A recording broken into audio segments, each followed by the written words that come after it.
نحمده ونصلي ونسلم على رسوله الكريم اما بعد فاعوذ بالله من الشیطان الرجیم بسم اللہ الرحمن الرحیم الحمد للہ رب العالمین۔ قرآن کریم سورہ فاتحہ اور 30 پاروں کا مجموعہ ہے۔ سب سے پہلی سورت سورۃ الفاتحہ ہے۔ اس سورت کا نام سورۃ الفاتحہ اس لیے ہے کہ الفاتحہ فتحن سے ہے، فتحن کا معنی ہے کھولنا۔ قرآن کریم کو اسی سورت سے کھولا گیا ہے، آغاز کیا گیا ہے، اس لیے اس کا نام سورۃ الفاتحہ ہے۔ اس سورۃ الفاتحہ کا دوسرا نام ام الکتاب ہے، اور اس کی اہم وجہ یہ ہے کہ سورۃ الفاتحہ پورے قرآن کریم کا خلاصہ ہے۔ قرآن کریم میں اللہ تعالیٰ نے 6 مضامین کو بیان فرمایا ہے۔ نمبر 1 توحید، نمبر 2 رسالت، نمبر 3 قیامت، نمبر 4 احکام، نمبر 5 ماننے والے، نمبر 6 نہ ماننے والے۔ اور ان تمام مضامین کو تفصیل سے 30 پاروں میں بیان فرمایا، اور اختصار کے ساتھ اس کو سورۃ الفاتحہ میں یوں بیان فرمایا: الحمدللہ رب العالمین الرحمن الرحیم، اس میں توحید کو بیان کیا۔ مالک یوم الدین، اس میں قیامت کو بیان کیا۔ ایاک نعبد و ایاک نستعین، اس میں احکامات کو بیان کیا۔ صراط الذین انعمت علیہم، اس میں رسالت اور ماننے والوں کو بیان کیا۔ غیر المغضوب علیہم ولا الضالین، اس میں نہ ماننے والوں کو بیان کیا۔ اہم بات یہ ہے کہ ماننے والوں کا ذکر الذین انعمت علیہم ایک ہی قسم کے الفاظ سے فرمایا، جبکہ نہ ماننے والوں کے لیے 2 قسم کے لفظ لائے گئے، مغضوب اور ضال۔ مغضوب جو گمراہ ضد اور انا کی وجہ سے ہو، اور ضال جو گمراہ جہالت کی وجہ سے ہو۔ نہ ماننے کی وجہ 2 ہی ہوتی ہیں، یا علم نہیں ہوتا یا علم ہوتا ہے لیکن انسان ضد کی وجہ سے اس کو قبول نہیں کرتا۔ اللہ تعالی ہمیں صراط مستقیم پر چلنے کی توفیق عطا فرمائے۔ سورۃ البقرہ۔ البقرہ گائے کو کہتے ہیں، چونکہ سورت میں گائے کا قصہ بیان کیا گیا ہے، اس لیے سورت کا نام سورۃ البقرہ ہے۔ الف لام میم۔ الف لام میم کو حروف مقطعات کہتے ہیں۔ مقطعات مقطعاتن کی جمع ہے، مقطعاتن قطعن سے ہے، جس کا معنی ہے کاٹنا۔ چونکہ ان کو کاٹ کاٹ کے ایک ایک حرف الگ الگ پڑھا جاتا ہے، الف لام میم، اس لیے ان کو حروف مقطعات کہتے ہیں۔ ان حروف مقطعات کا معنی اللہ کی ذات کے علاوہ کوئی نہیں جانتا، اور ان کو قرآن کریم کے آغاز ہی میں لا کر یہ بتایا گیا ہے کہ قرآن کریم اسی کو سمجھ آتا ہے جو اپنی عاجزی اور اللہ کی طاقت اور قدرت کو تسلیم کرے۔ انسان اتنا عاجز ہے کہ قرآن کریم کی سب سے چھوٹی آیت جو 3 حروف پر مشتمل ہے، اس آیت جیسی آیت بھی لانے سے عاجز ہے۔ اس عاجزی کا اعتراف کریں گے، اللہ تعالیٰ قرآن کریم کے مضامین کو کھول دیں گے۔ الذین یؤمنون بالغیب ویقیمون الصلاۃ ومما رزقناہم ینفقون۔ ایمان والوں کی چند ایک صفات کا ذکر فرمایا۔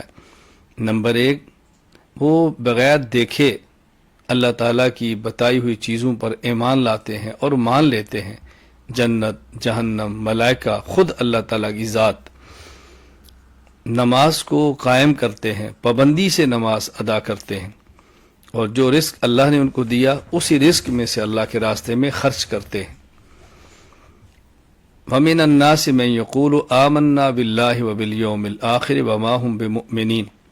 منافقین کے اوصاف کو ذکر کیا کہ وہ دھوکہ دیتے ہیں، زمین میں فساد کرتے ہیں، دل کی بیماریاں حسد، تکبر اور حرص کے اندر مبتلا ہیں، احکام الہی اور ایمان والوں کا مذاق اڑاتے ہیں۔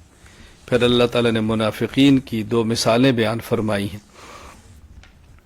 وَإِذْ قَالَ رَبُّكَ لِلْمَلَائِكَةِ إِنِّي جَاعِلٌ فِي الْأَرْضِ خَلِيفَةً۔ اس اللہ تعالیٰ نے آدم علیہ السلام کا خلیفہ اور زمین میں اللہ کا نائب ہونا بیان فرمایا ہے۔ انسان کے لیے بہت بڑا اعزاز ہے کہ اللہ تعالیٰ نے اس کو اجرائے احکام کے لیے زمین میں اپنا نمائندہ بنا کر بھیجا ہے۔ یا بنی اسرائیل اذکروا نعمتی التی انعمت علیکم واوفوا بعہدی اوف بعہدکم ایای فرہبون۔ بنی اسرائیل میں اللہ تعالیٰ نے بہت انبیاء علیہ السلام کو بھیجا، ان کو دنیاوی خوشحالی عطا فرمائی، فرعون کی غلامی اور مظالم سے نجات دی، ان کو وادی سینا میں آسمان سے من و سلوہ عطا فرمایا، سائے کے لیے بادلوں کا انتظام فرمایا، ایک پتھر سے 12 چشمے ان کے لیے جاری فرمائے۔ اللہ تعالیٰ نے اس صورت میں ان انعامات کا ذکر فرمایا ہے اجمال کے ساتھ۔ بنی اسرائیل نے پھر حق کو چھپایا، اللہ سے ڈرے نہیں، انبیاء علیہ السلام کو ناحق قتل کیا، بچھڑے کی عبادت کی، اللہ تعالیٰ کے کلام میں، اللہ تعالیٰ کی کتاب میں ان نے تحریف کی، بغض اور حسد کی بیماری مبتلا ہوئے، دنیاوی اسباب و مال سے بے پناہ محبت کی، برے اعمال کے باوجود یہ دعویٰ رہا کہ ہم ہی جنت میں جائیں گے۔ اللہ تعالیٰ نے یہی بات ان کو سمجھائی اور سنایا کہ تم انسان کرو، عقل سے کام لو اور انسان بنو۔ وَإِذْ قَالَ مُوسَىٰ لِقَوْمِهِ إِنَّ اللَّهَ يَأْمُرُكُمْ أَن تَذْبَحُوا بَقَرَةً، یہاں سے اللہ تعالیٰ نے معروف واقعہ گائے والا ذکر کیا۔ بنی اسرائیل میں شخص قتل ہو گیا، قاتل کا پتہ نہیں چلتا تھا، موسیٰ علیہ السلام سے درخواست کی گئی، ان پر وحی آ گئی کہ گائے ذبح کریں۔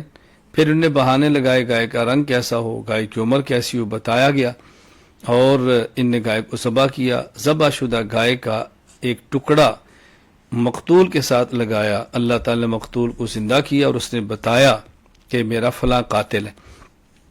بہت سارے لوگ اس وقت قیامت کے دن کے اٹھنے کا انکار کرتے تھے، تو اللہ تعالیٰ نے ان کو بتایا کہ دیکھو جس طرح یہ شخص زندہ ہوا اور بتایا، اللہ تعالیٰ اسی طرح قیامت کے دن سب کو اٹھانے پر قادر ہے۔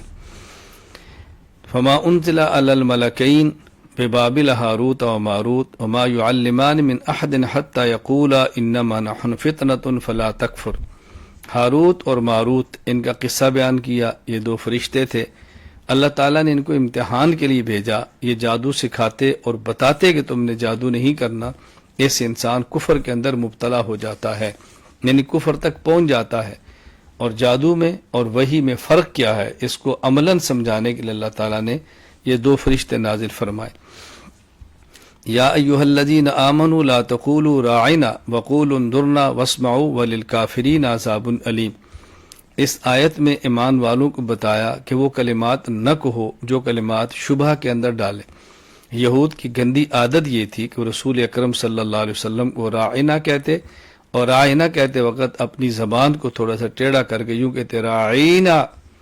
راعی کا معنی ہوتا ہے چرواہا، تو مسلمان بھی ان کو دیکھے راعنا کہتے، تو مسلمانوں کا مقصد یہ تھا کہ رائنا یعنی ہماری طرف توجہ فرمائے، لیکن یہود رائنا کہتے تو ان کے ذہن میں ہوتا گیا ہمارے چرواہے الیاذ باللہ، تو مسلمانوں کا ایسا لفظ استعمال کرنے سے منع کر دیا گیا جو شبہ کے اندر مبتلا کرتا ہو۔ اس لیے فرمایا کہ تم رائنا کہنے کی بجائے انظر نہ کہا کرو، تو یہ تمہارے لیے زیادہ بہتر ہے۔ وَلِلَّهِ الْمَشْرِقُ وَالْمَغْرِبُ فَأَيْنَمَا تُوَلُّوا فَثَمَّ وَجْهُ اللَّهِ إِنَّ اللَّهَ وَاسِعٌ عَلِيمٌ۔ یہودیوں کا قبلہ بیت المقدس تھا، مشرکین بیت اللہ کعبہ کو قبلہ مانتے تھے، مسلمان بھی بیت اللہ کی طرف رخ کر کے نماز پڑھتے تھے۔ اور تو یہودیوں کو اسے تکلیف ہوتی کہ مسلمان مشرکین والا کعبہ بیت اللہ کیوں قبلہ بناتے ہیں۔ کچھ وقت کے لیے اللہ تعالیٰ نے مسلمانوں کو بھی بیت المقدس طرف منہ کر کے نماز پڑھنے کو حکم دیا، تو اسے یہود بہت خوش ہوئے اور کہنے لگے دیکھو مسلمان نے ہمارا قبلہ مان لیا، آہستہ آہستہ ساری باتیں ہماری مانیں گے۔ اللہ نے فرمایا کہ مشرق اور مغرب اللہ کا ہے، اللہ جس طرف چاہے حکم دے دیں، اس میں تمہیں خوش ہونے کی ضرورت نہیں ہے۔ یہاں ایک مسئلہ یہ بھی سمجھ آیا کہ جس طرف بھی انسان چہرہ کرے وہاں اللہ موجود ہے، یعنی اللہ تعالیٰ خاص عرش پر یا کعبہ کی طرف نہیں بلکہ اللہ تعالیٰ ہر طرف اور ہر جگہ موجود ہیں۔ اللہ تعالیٰ اپنے موجود ہونے میں خاص جہت اور مکان کے محتاج نہیں ہیں۔ وَإِذِ ابْتَلَىٰ إِبْرَاهِيمَ رَبُّهُ بِكَلِمَاتٍ فَأَتَمَّهُنَّ قَالَ إِنِّي جَاعِلُكَ لِلنَّاسِ إِمَامًا۔ اہل کتاب حضرت ابراہیم علیہ السلام کی عظمت کو تسلیم کرتے اور اپنی نسبت ان کی طرف کرتے، اور مشرکین بھی اپنی نسبت ابراہیم علیہ السلام کی طرف کیا کرتے تھے۔ اللہ تعالیٰ نے بتایا کہ ابراہیم علیہ السلام کو اللہ نے امتحان کے اندر ڈالا، کئی ایک امتحانات ان کے لیے، ابراہیم علیہ السلام تمام امتحانات میں کامیاب ہوئے، تو اللہ تعالیٰ نے ان کو امام، رہنما اور مقتدا ہونے کا اعزاز بخشا۔ تو ابراہیمی تو وہی ہو سکتا ہے جو حضرت ابراہیم علیہ الصلاۃ والسلام کی ملت پر چلے، ابراہیم علیہ الصلاۃ والسلام کی ملت کے مطابق زندگی گزارے۔ وہ شرک پرستی سے بیزار تھے، کبھی زندگی میں جھوٹ نہیں بولا، ہمیشہ اللہ ہی کے سامنے سر جھکایا۔ تو تم بھی اسی طرح کرو، اگر تم ابراہیمی ہو تو یہ درس دیا گیا۔ فَإِنْ آمَنُوا بِمِثْلِ مَا آمَنْتُمْ بِهِ فَقَدِ اهْتَدَوْا۔ اس آیت کریمہ میں صحابہ کرام کا بطور خاص ایمان میں معیار حق کو نہ بتایا گیا کہ صحابہ کرام معیار حق ہیں، عقائد میں، ایمان میں، اعمال میں بھی معیار حق ہیں۔ اس کا ذکر آگے پارہ نمبر 11 کے اندر آئے گا۔ تو صحابہ کرام معیار حق و صداقت ہیں، وہی عقائد قابل قبول ہوں گے جو صحابہ کرام والے ہیں۔ جو صحابہ کرام والے عقائد پر نہیں چلتا وہ غلط ہے، گمراہ ہے۔ صحابہ کرام والے عقائد کو اپنانا بے حد ضروری ہے۔ اللہ تعالی ہمیں صحابہ کرام رضی اللہ تعالی مجمعین کے تمام عقائد اپنانے کی توفیق عطا فرمائے۔ وآخر دعوانا ان الحمد للہ رب العالمین۔